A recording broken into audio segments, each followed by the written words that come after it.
todos. Obrigado por terem vindo a mais esta sessão da nossa programação em torno da exposição Espelhos de Ver por Dentro, o Teatro no Neorrealismo Português. É o nosso penúltimo domingo, e hoje, 8 dias, fechamos a nossa programação e a nossa exposição. Vamos, neste momento inicial, nós temos tido sempre aqui um momento inicial do ato, designámos por ponto prévio. Hoje, o ponto prévio é substituído pelo lançamento de um livro, e depois entraremos no nosso auditório, como habitualmente. Hoje, não para assistirmos a uma atividade performativa, que tem sido um espetáculo de teatro, de música, uma leitura encenada, sessões de teatro radiofónico, enfim, tem sido um programa performativo diversificado. Hoje vamos assistir a um telefilme de duração de 50 minutos, exatamente feito a partir da adaptação de uma das peças de teatro que nós estudamos neste livro. Este livro é composto por 6 capítulos, já o vamos apresentar brevemente, que decorre de um curso que aqui lecionámos, apresentámos durante a programação aos sábados de manhã. No fundo, enquanto que os pontos prévios foram conversas rápidas de 15, 20 minutos que procuravam enquadrar a programação que a seguir íamos assistir, as obras a que a seguir íamos assistir, o curso procurou, através de 6 aulas, aprofundar o conhecimento, quer de 6 autores, neorrealistas, dramaturgos, quer em particular, de 6 peças escolhidas das respectivas dramaturgias. O livro tem 6 capítulos, como já disse. Cada capítulo é dedicado a um dos autores e os capítulos estão sequenciados pelas datas nas quais esses textos foram dados a conhecer. E foram dados a conhecer ou através de publicação em livro ou através de representação em espetáculo. Houve uma outra peça que, antes de ser publicada em livro, foi primeiramente representada em cena, naturalmente. Cada autor, já vos vou apresentar, fará a apresentação do seu capítulo. Vamos talvez fugir, comecemos pelos primeiros 3 capítulos do livro, portanto o livro tem 6. Os 3 primeiros capítulos são dedicados a Avelino Cunhal, que é um dramaturgo considerado um dos principais do neorrealismo português, um dos mais referidos, e todavia não tínhamos até ao momento um estudo aprofundado do seu teatro. Ele vai ser apresentado pela primeira vez neste livro e a sua autora é a professora Paula Magalhães, investigadora do Centro de Estudos de Teatro da Faculdade de Letras da Universidade de Lisboa. Depois, o segundo capítulo é sobre Alves Redol e a sua peça Forja, cujo autor sou eu, também direi umas palavras sobre esse capítulo. E o terceiro capítulo, vamos primeiro aos três iniciais, é sobre Luís Francisco Rebelo, da autoria da professora Graça Santos, que já cá esteve durante a programação. É uma professora da Universidade de Paris-Nanterre, professora catedrática e pró-reitora para a área da cultura, que desta vez não se pôde juntar a nós, mas sobre o seu capítulo direi também algumas palavras. Portanto, para fazermos uma apresentação muito breve, capítulo a capítulo, começo então pelo primeiro, a professora Paula Magalhães, para proferir aqui umas palavras breves sobre o capítulo dedicado à Avelino Cunhal. Obrigada, Miguel. Boa tarde a todos e a todas.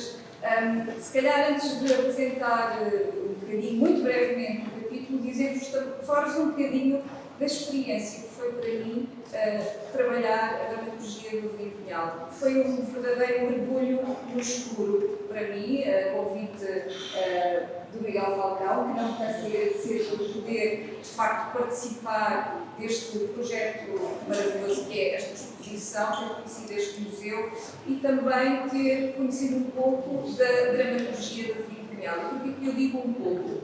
Porque este mergulho, para mim foi, na verdade, um mergulho no escuro, mas também porque, como o Miguel referia há pouco, havia muito pouco trabalho que tinha sido feito até então sobre a dramaturgia de Avelino Cunhal e, portanto, o mais interessante deste mergulho, para além deste capítulo que existe, que está neste livro e que vocês poderão ter a oportunidade de conhecer um pouco, foi perceber também que há ainda muito para conhecer sobre a dramaturgia de Avelino Cunhal. Porquê?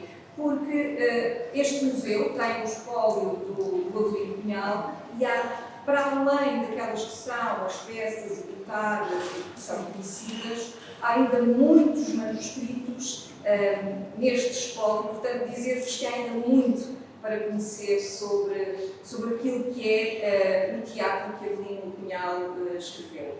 Muito rapidamente, dizer-vos, se calhar eu começava por vos ler o início, com os óculos, que já lá fazem isso, e já vos explico porque é que leio este início. A coerência entre pensamento, criação artística e intervenção pública constitui uma das marcas distintivas de Avelino Cunhal.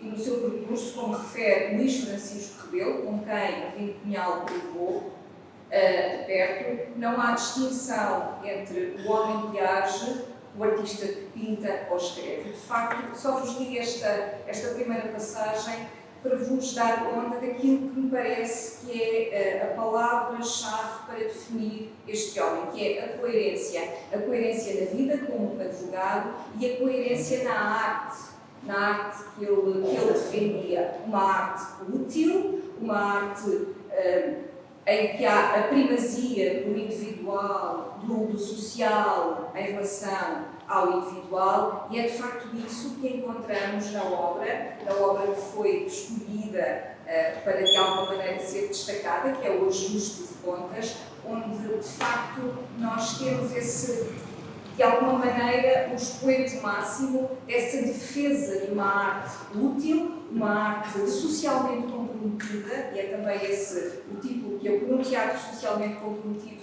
foi o título que escolhi para, de alguma maneira, definir esta que é a dramaturgia de Avelino Cunhal, e nesta obra, na verdade, o artigo acaba por ser mais abrangente e vai muito além da obra que é destacada, que é o Ajuste de Contas, mas na verdade por essa necessidade sentida de conhecer a obra de Avelino na totalidade, para que de facto ela pudesse ser percepcionada. Mais do que falar aqui agora, convido-vos à leitura, não apenas do artigo sobre o Avelino Cunhal, e vão conhecer de facto uma personalidade que para mim foi também uma descoberta, mas também todos os outros dramaturgos e as obras que foram escolhidas para ser trabalhadas neste volume. E mais uma vez, Miguel, obrigada por poder participar neste bonito projeto. Obrigada.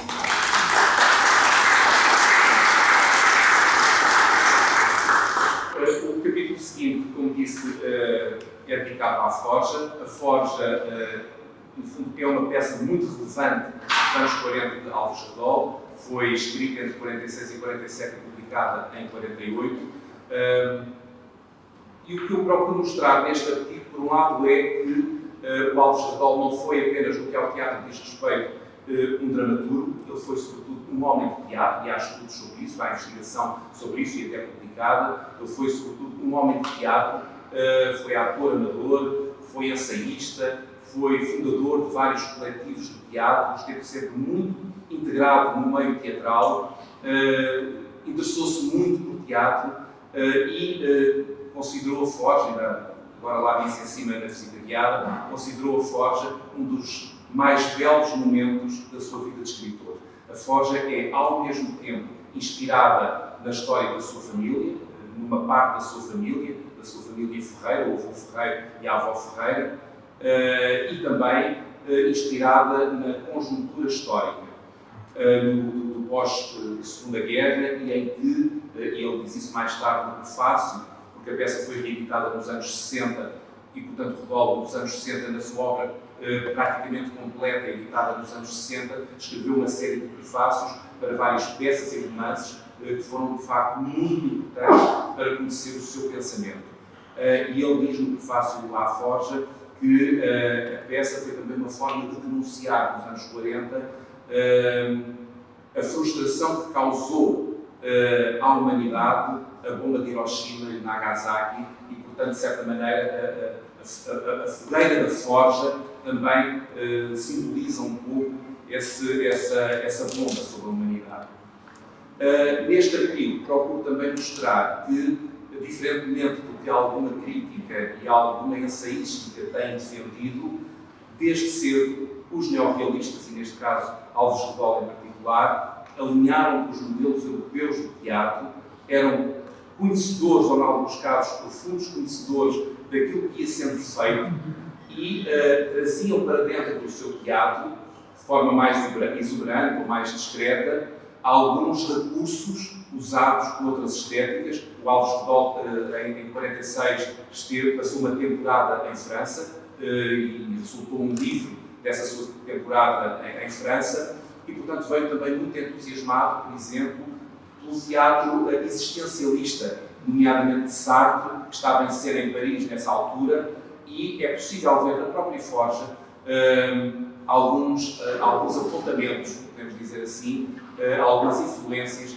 do teatro existencialista, também do teatro expressionista. Aliás, desde os anos 30, nós encontramos nos periódicos ligados ao neorrealismo textos ensaísticos muito interessados no expressionismo alemão, por exemplo, não enquanto estéticas, do ponto de vista ideológico, mas trazendo para dentro do seu teatro alguns recursos mais experimentados nessas estéticas. E, portanto, é isso que eu procuro mostrar neste artigo dedicado ao teatro de Redol, e não podendo abordar todas as suas vertentes, que algumas são muito importantes, por exemplo, o papel do feminino, o papel das mulheres no teatro redoliano, que é muito interessante, as metáforas que são recorrentes no seu teatro, por exemplo, a metáfora das mãos, como as mãos são recorrentemente metáfora do poder que os homens e as mulheres têm para transformar a sociedade, não podendo aplicar a todas essas temáticas, incidir apenas no modo como o Alves Redol, em Forja, começando sobretudo em Forja, mas também noutros textos posteriores, entende o espaço cênico, a sua paleta de cores preferencial, a forma como ele entende a cena e o fora de cena. Este é, portanto, o segundo capítulo do livro, dedicado ao Redol e, em particular, à peça Forja, que é uma peça que só pode ser representada 21 anos depois de ter sido publicada em livro. Foi representada no Teatro Laura Alves, com a encenação de Jorge Listopado, uma semana depois de Alves Redol ter falecido. Ele já não chegou a assistir à sua estreia, à estreia da peça. Aliás, Alves Redol nunca viu a peça representada. Ela tinha sido estreada em 1965 em Moçambique, pelo grupo de teatro de Bussy, e nessa altura Alves Redol escreveu ao diretor dessa companhia, agradecendo-lhe, dizendo-lhe que ele tinha tirado um peso de cima, porque julgava que era um dos melhores momentos da sua vida de escritor, nunca veria a cena e afinal já podia estar descansado, porque a peça já tinha sido levada à cena. Efetivamente, em Portugal, ela acabou por ser estreada uma semana depois da sua morte, mas lá foi na chamada Primavera Narcisista. O terceiro texto, o terceiro capítulo deste livro, é da autoria da professora Graça Santos, como eu acabei de dizer, e é dedicado ao Luís Francisco Rebelo. Luís Francisco Rebelo foi um homem completo do universo teatral, foi historiador, um grande historiador de teatro, um crítico, um ensaísta relevantíssimo, foi um divulgador muito importante, sobretudo nos anos 40, 50, nos próprios periódicos ligados ao movimento neorrealista, do melhor e do mais inovador que se ia fazendo, não só no nosso país, sobretudo no estrangeiro. Deu a conhecer, através dos seus ensaios nestes periódicos, mas também nos livros que publicou, muito importantes, alguma da mais relevante dramaturgia internacional. Foi pelo seu cunho, por exemplo, que na revista Vértice, como há pouco expliquei lá em cima na exposição, que em 1955 os portugueses puderam conhecer pela primeira vez em língua portuguesa uma peça de Brecht, o prólogo a Antígona, e foi também da sua autoria o primeiro ensaio relevante feito sobre Brecht, também publicado na revista Vértice. Da sua vasta dramaturgia, de criação dramática, muito representada na sua época, também muito proibida em parte, mas muito representada, Graça dos Santos escolheu a peça O Dia Seguinte, nós aqui apresentámos há umas semanas atrás numa leitura encenada dirigida pela Maria João Luís, e essa peça, quando foi apresentada cá em Portugal, já tinha sido estreada em vários países, Espanha, França, Brasil, e por várias companhias em cada um desses países. A sua estreia absoluta foi em Paris, no Teatro de La Huchette. Esta peça, no fundo, como diz em vários escritos do Luís Francisco Rebelo, é uma peça que ele queria que fosse neorrealista, ou sobretudo neorrealista, mas que também ao mesmo tempo já estava muito eivada, ou nela transparece o que nele já havia de interesse pela escrita existencialista. E, portanto, ele diz, eu até pus aqui para citar, ele diz que, no fundo, esta peça estabelece um entrosamento do neorrealismo, estou a citar o Luís Francisco Rebelo, e do seu substrato marxista com o existencialismo, ao interligar uma temática social e uma problemática existencial. A professora Graça dos Santos faz deste capítulo um estudo muito exaustivo, muito completo, sobre vários aspectos, eu diria bastante inovador, sobre a obra de Luís Francisco Rebelo e também, em particular, sobre o dia seguinte, esta peça muito importante de Luís Francisco Rebelo.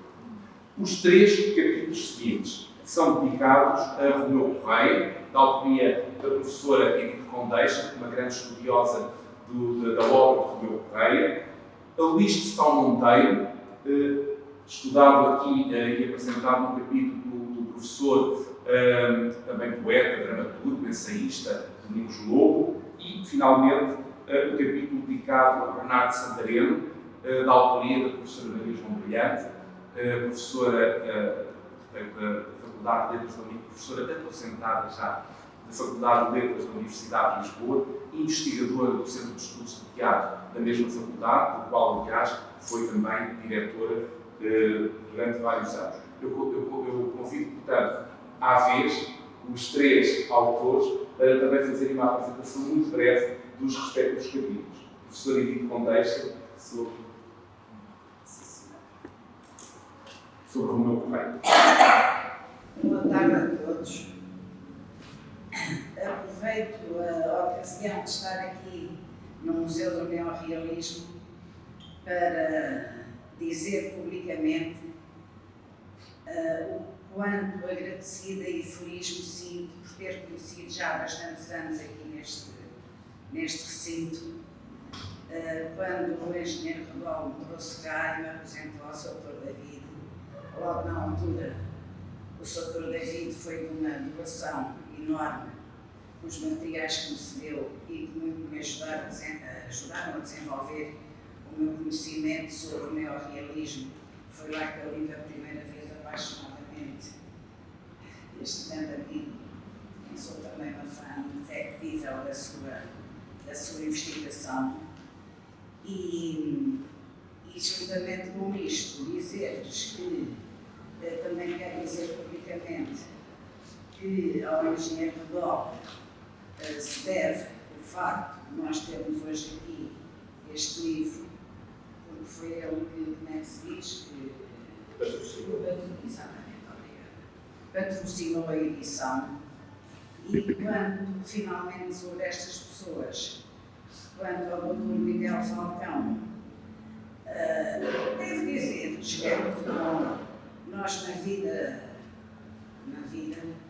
seja a título profissional ou não, conhecermos pessoas, ou pela sua obra, ou pela sua maneira de ser, que nos fazem a vida mais feliz. A todos nós acontece isso. Estes 3 senhores, de diferentes maneiras, têm feito isso, mas de uma maneira muito particular, ao querido coordenador de todo isto, temos aqui andado a viver há tantos meses, o Dr. Miguel Falcão, e também pelo seu humanismo, pela maneira ternurenta que tem de tratar as pessoas, já a atenção que nos dedica. É para mim uma das melhores recordações que eu fico na minha passagem para a Terra, que já me deve ser muito longa, que já tenho quase 80 anos.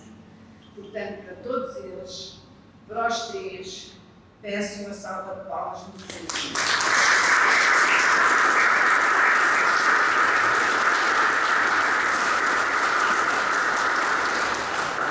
Depois, sobre a peça de Romeu Correia, que fiz aqui o trabalho trabalho que se chama O Cravo Espanhol. Ora, Romeu Correia, mesmo agora estava aqui sentada e estava a pensar, naturalmente Romeu Correia está aqui a ver-nos. Mas mesmo que não esteja, costuma-se dizer nestas coisas o seu espírito. Eu agora, por acaso, quando referi pessoas do Museu do Neorrealismo, desculpem. Claro, conheço muitas outras. Aquele senhor que está ali sentado, que eu queria saber o seu nome, ainda não lembro, José Ferreira. A amiga Ruth, nós conhecemos aqui já quase há 20 anos, não sei. De maneira que são também ligações giras que nós temos com as pessoas à medida que os anos passam e que nós frequentamos os locais. Voltando a Romeu Correia. Romeu Correia deverá estar aqui em espírito a acompanhar-nos e, como o Sr. Miguel Falcão já disse, sou realmente uma grande estudiosa de Romeu Correia desde há imensos anos. Sou professora aposentada de francês e português, teologia românica, e já como professora era incapaz de acabar algum ano escolar sem dar a conhecer aos miúdos alguma coisa da obra de Romeu Correia, que é da Almada, a terra onde eu moro e onde ele nasceu e onde ele viveu. Daí este meu grande encanto por Romeu Correia. Tive a felicidade, como se diz nestes casos, mas é mesmo verdadeiro, tive a felicidade de contatar de perto o escritor Romeu Correia. Ainda contatei com ele em 1973, a primeira vez que foi uma aula minha, até 1996, quando ele faleceu. Era uma pessoa excepcional, comunicativa.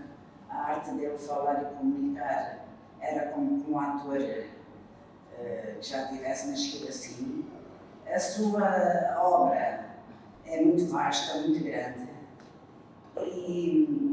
E sobre ele, quando foi agora na investigação que fiz para este trabalho, todos nós, quando fazemos estes trabalhos, temos que investigar para lá daquilo já sabemos, é evidente, é até um motivo aliciante para nós que gostamos de escrever e de investigar, e houve realmente uma obra que eu não posso deixar de realçar, porque me abriu horizontes que eu não tinha, que é a obra, eu tenho aqui escrito o nome numa cábula, posso me enganar no título, Marionetas e Formas Animadas. Aquilo, eu sei que isto é, então não estão a ver. Escrito pelo Dr. Miguel Falcão e por uma senhora que se chama Catarina Firmo. Eu depois até me vinha basear também em certas passagens dessa senhora Catarina Firmo, neste livro ou noutros. Foi uma pessoa, uma investigadora que eu gostei de conhecer.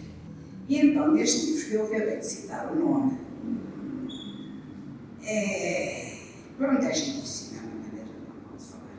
Estamos a investigar e a ler e descobrirmos coisas novas. E quando eu, ao ver neste livro, que havia estes estudos que eu desconhecia, Marionetas e Formas Animadas, que são os estudos que eu desconhecia por completo, portanto, a influência das marionetas e de outros objetos de cena em muitos escritores do neorrealismo e não só. Eu não sabia que se fazia estudos sobre isso.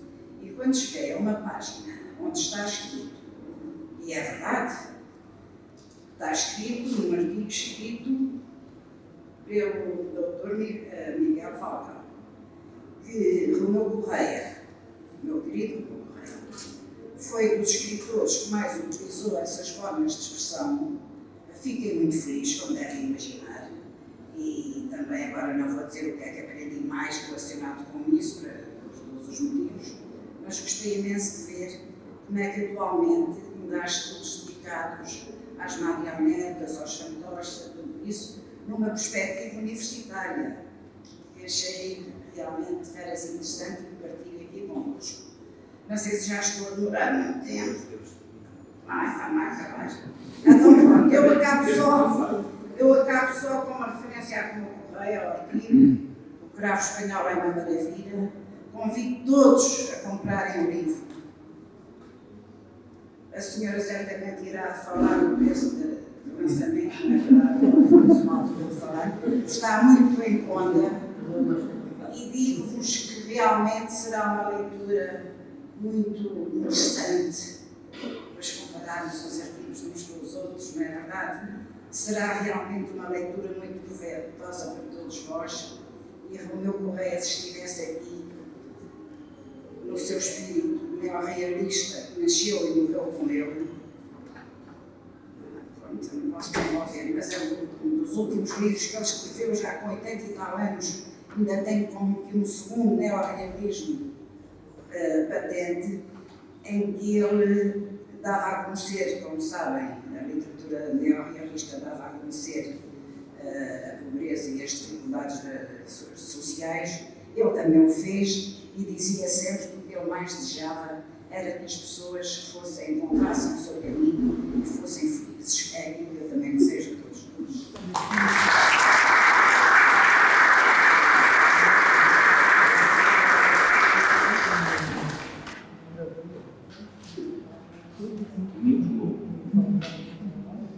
Então, boa tarde a todos.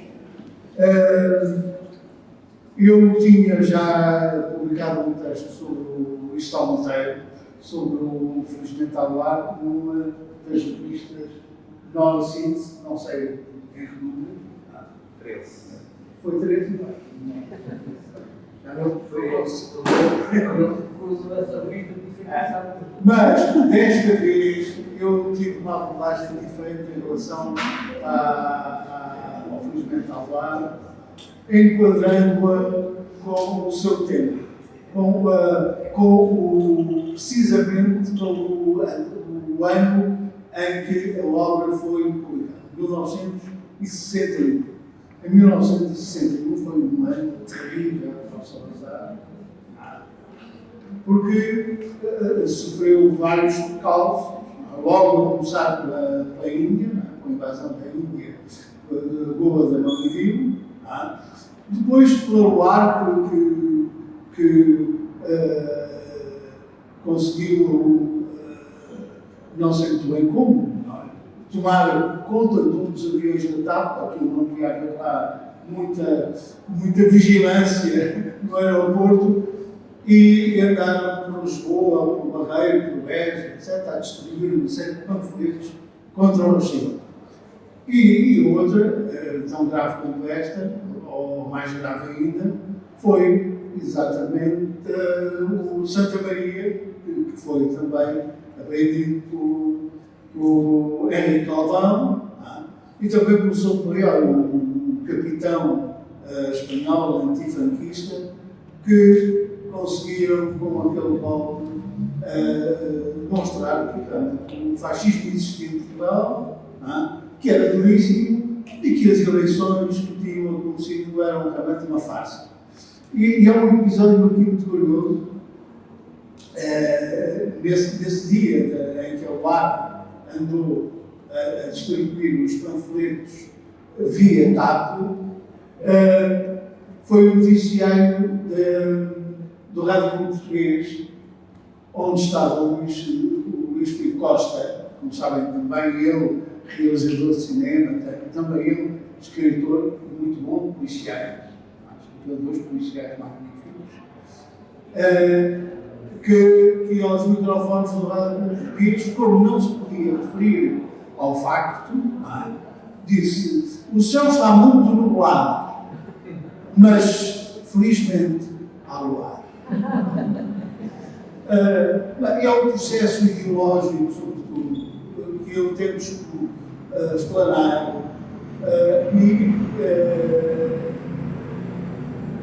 concomitantemente as analogias entre a peça do Gustavo Monteiro e o período complicado, complexo, terrível que nós vivemos em Portugal nesse período. Apenas aqui um apontamento lateral, foi nesse ano, em 1961, que eu fui para o Conservatório, com 14 anos, e fiquei profundamente desiludido, porque não gostava de muitos professores, até porque já sabia mais do que eu, já tinha lido o Stanislavski, a preparação do ator, e o que lá se fazia não me interessava nada. Só guardo uma recordação da Germana Tanja, que me ensinou muito. Olha, me ensinou a colocar a voz, a respirar e a dizer mais ou menos de forma decente. E tive a professora de dança teatral. Sabias? Não era. Era a Madalena Não, isso era do. Como ela se chamava? Margarida de Abreu. E eu era um pé de chumbo, apanhei sempre notas baixíssimas nesta disciplina. Tivemos um grande professor, um homem importantíssimo para o teatro português nesse período, e sobretudo nos anos 40, 50, foi o Gino Sarfati. Já o apanhei muito velhote e dava-nos filosofia do teatro. Pronto, leiam o livro. Eu queria apenas agradecer ao Miguel Falcão o facto de me ter convidado para esta equipa notável que ergueu esta exposição notável num espaço magnífico que é o museu, e agradecer pelo facto de eu também fazer parte deste espelho que nos reflete a todos.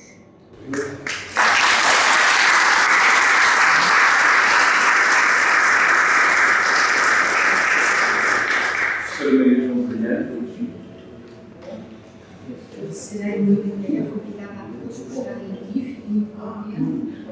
Eu vou dizer algumas palavras antes de falar um pouco daquilo que procurei escrever, para a leitura, para a vossa leitura. Gostava de chamar a atenção para esta iniciativa na sua totalidade. Faço evidentemente um elogio ao Miguel Falcão, mas não preciso. Uma admiradora suplanta grandemente a minha admiração por ele e pelo seu trabalho, mas evidentemente que montar uma exposição, produzir um catálogo, organizar uma sessão de palestras, aulas e outras, e organizar este livro que estamos a celebrar, a festejar hoje o seu lançamento, só para quem não põe as mãos nestas aventuras, pode parecer simples. Não é simples. Requer tecnologia, requer um conhecimento muito profundo daquilo que se quer mostrar, daquilo que se quer transmitir, e requer uma equipa.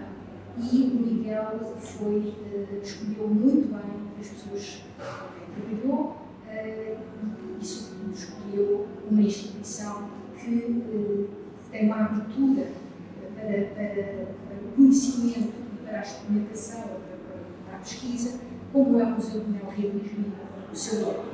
E, portanto, gostava de sublinhar que é uma equipa que se associou a patrocinador, a editor, e que reuniu um conjunto de pessoas que conhecem, têm algum conhecimento, mas, sobretudo, que têm interesse em comunicar esse conhecimento e em trabalhar em conjunto.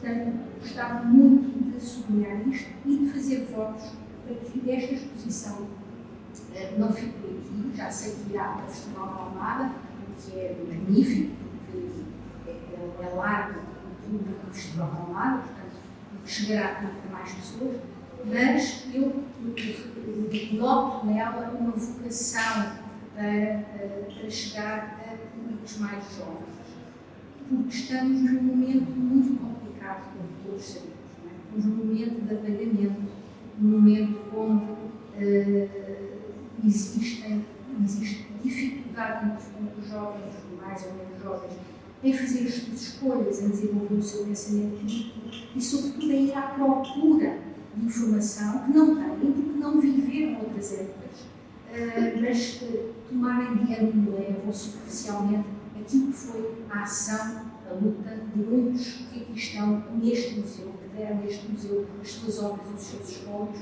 e de muitos que ainda não são tão visíveis, mas que com certeza se tornarão mais visíveis se continuar a existir um trabalho como aquele que o Miguel desenvolveu. Portanto, outras pessoas abraçarem esta causa de não deixar de invisibilidade aqueles que durante tanto tempo procuraram trazer-nos até o momento em que estamos hoje, não suspeitando que aquilo que se figura não é assim tão alegre e tão feliz. Precisamos que estas exposições vão ao encontro de um público mais jovem, nas escolas, associações, autarquias, etc. Eu penso que Vila Franca de Xira tem feito algum trabalho, como outras autarquias aqui desta região. Quanto ao artigo ao texto que escrevi, eu procurei, coloquei-me na verdade num dilema, porque de um lado gostava de explorar mais a ligação de Bernardo Santarém com o neorrealismo, mas por outro lado interessava-me também que se transmitir a ideia de alguém que se dedicou toda a sua vida e toda a sua escrita ao teatro, à dramaturgia, e que viveu dolorosamente, como muitos que não sabem, dolorosamente o afastamento do palco, ou a dificuldade de experimentar em ações ao vivo, no tempo e no espaço, as palavras que escreveu, as ações que congeniou. E, portanto, fiquei um pouco dividida e acabei por deixar, fiz não sei quando, ir um pouco mais fundo nesta ligação, uma ligação que tem que passar pelas redes humanas, digamos assim, ou pessoais, que Bernardo Santarém construiu, ou que foram construídas com ele, passará por uma leitura, se calhar mais atenta da minha parte, de muitos dos textos programáticos e teóricos, filosóficos, inclusivamente, que sustentam o neorrealismo e então aí procurar um encontro na obra, não propriamente para ver aplicados esses princípios ou essas ideias ou ideais, mas para tentar ver como é que Santarém viveu o neorrealismo. A verdade é que ele encontrou uma forma muito particular, muito plástica, porque de teatro se trata, muito plástica de se aproximar, de olhar para a comunidade, para a sociedade, enfim, para os menos privilegiados e menos favorecidos que existiram na luta, mas a questão do teatro e da escrita do teatro, da concepção do teatro, que é escrever teatro, atravessou a sua obra e fez com que, como eu procuro mostrar, existissem dois, essencialmente eu e outros que, na verdade, escreveram sobre Bernardo Santarém desde o primeiro momento, desde a primeira publicação. É o caso do Luís Francisco, é o caso do Oscar Lopes e de outros, o Jorge de Sena, que escreveram imediatamente no momento em que os textos de Santarém eram conhecidos, eram publicados e algumas vezes representados. E desde esse momento se começa a compreender que há uma pesquisa, uma busca por uma linguagem, por encontrar uma linguagem que permita ir para além da representação do mundo, mas que inclua uma transformação do mundo e sobretudo através do alerta, da inclusão, da inscrição de ideias que eram ideias evidentemente potentes a partir do fim dos anos 50, 60, 70, que chegavam evidentemente sempre com alguma dificuldade até aqui, mas que eram ideias e valores filosóficos, políticos, que Santarém vai escrever, vai dar conta do seu conhecimento nos textos, que eram, evidentemente, textos mais pensados, textos filosóficos, textos de ensaios críticos. Eram peças de teatro que tinham que acontecer sobre o palco. E isso requer uma fábrica, requer montar a fábrica do autor.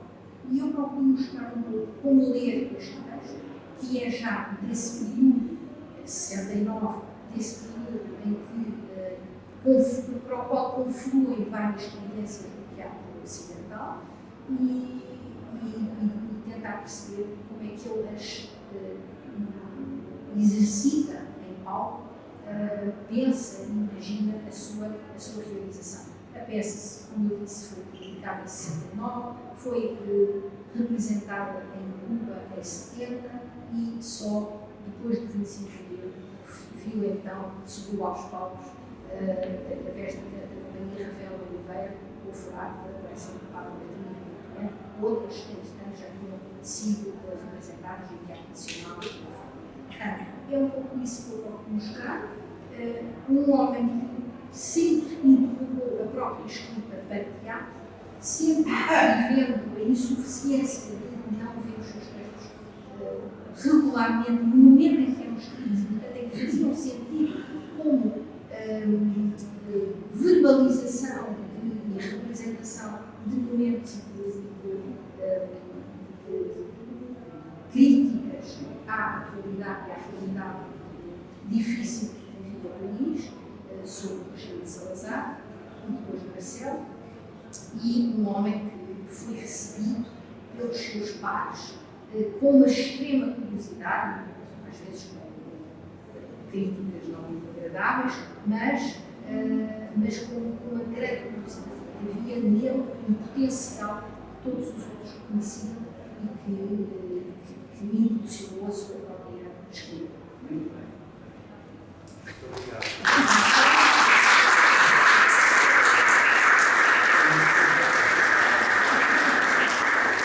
É claro que uma obra como esta resulta de uma série da confluência de boas vontades e de apoios e, portanto, é também um momento de altos agradecimentos. Eu, enquanto coordenador da obra, não posso deixar de agradecer aos meus colegas coautores pela dedicação, pelo trabalho, pelo empenho, por terem trazido para esta obra todo o seu conhecimento, a Paula Magalhães, Edito Condeixa, Domingos Lobo, Maria João Brilhante e a Graça dos Santos, que não está cá.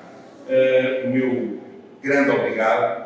Quero também agradecer ao diretor do Museu do Neorrealismo, David Santos, assim como a toda a equipa do museu, em particular a Fátima Pires, Sara Pereira e Paula Loura Batista, pelo apoio dado na organização e disponibilização de documentos, porque o livro mobiliza vários documentos, imagens, etc.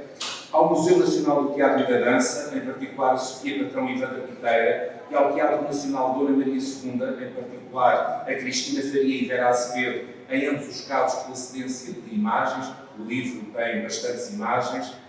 Agradeço também à Associação Promotora do Museu do Neorrealismo, especialmente ao seu presidente António Mota Rebol, que presente, financiou a edição, e à ANCRA, editora, na pessoa do seu diretor António Batista Lopes, que não pode estar, por integrar a obra no seu catálogo, e também à assistente editorial, a doutora Fátima Mariano, aqui presente, e que eu convido, primeiro o engenheiro Mota Rebol e depois a doutora Fátima Mariano, a tomar também a palavra em breves intervenções.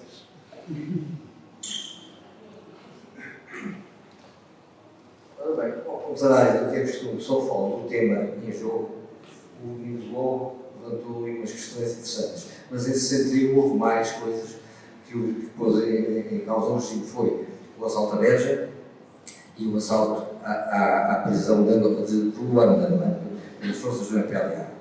E a propósito, digamos, do Santa Maria, eu queria lembrar aquela sua frase: o Santa Maria está connosco, obrigado, portugueses.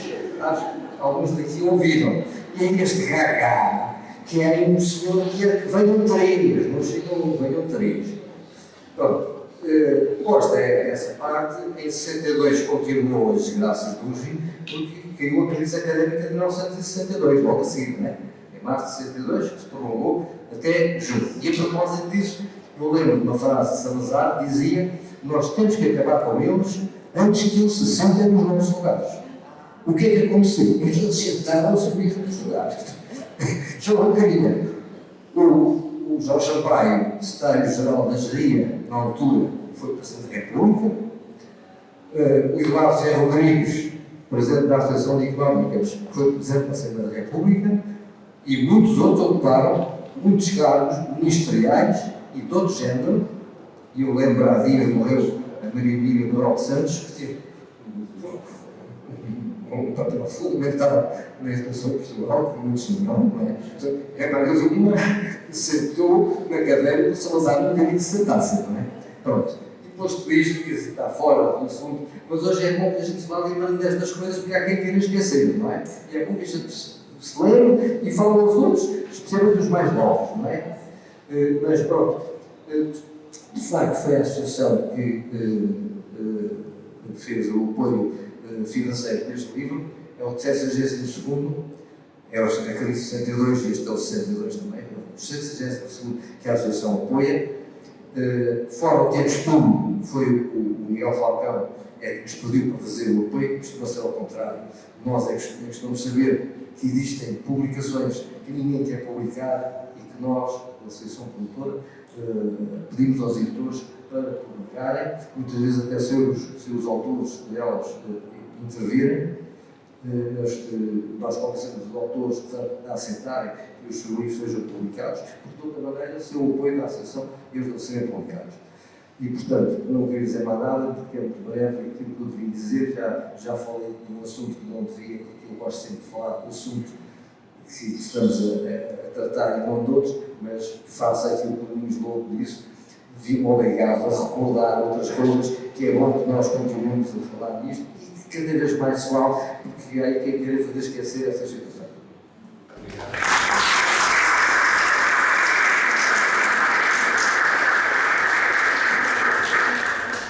Boa tarde a todos. Quero começar por agradecer a presença de todos. Para nós, a Editora, as sessões de lançamento do novo livro são sempre momentos de muita felicidade, muita alegria, muita festa.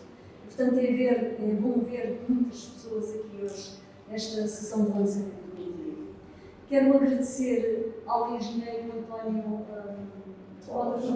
peço desculpa, o ter financiado esta obra, que é de extrema importância, sobretudo nos tempos de hoje, como já foi dito aqui, parece que querem apagar algumas coisas do passado. Portanto, este livro recorda-nos momentos muito difíceis que muitas pessoas viveram no passado e que algumas parece que querem que regressem, e nós temos que lutar contra isso também. Quero felicitar os autores por terem confiado em nós, antes de mais, e pelo excelente trabalho que desenvolveram aqui. Para nós, a Editora, é uma grande honra ter esta obra no nosso catálogo. Nós privilegiamos, sobretudo, autores portugueses e obras que abordem a questão da história e da cultura portuguesa nas suas múltiplas vertentes. Portanto, para nós também é uma mais-valia. Muito obrigada por terem confiado em nós. Boa tarde.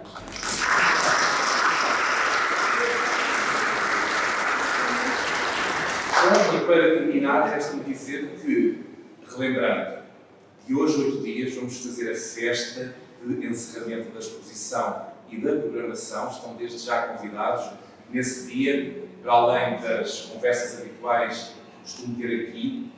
Esse dia será com o professor Rui Pina Coelho, para falarmos do teatro político que se faz na atualidade, e também com o diretor do museu, para fazermos um breve balanço deste projeto de 5 meses. 5 meses na relação direta com o público. A seguir, nesse dia, vamos assistir a um espetáculo de Joana Craveiro do Teatro do Vestido. Penso que é imperdível, convido-vos desde já a não perderem. Será, portanto, no dia 26, a partir das 4 da tarde. E agora vamos ao auditório assistir à adaptação para a televisão, um telefilme, tem apenas 50 minutos, com a adaptação para a televisão de uma destas peças que nós estudamos neste livro, A Traição do Padre Martim. Boa tarde e obrigado.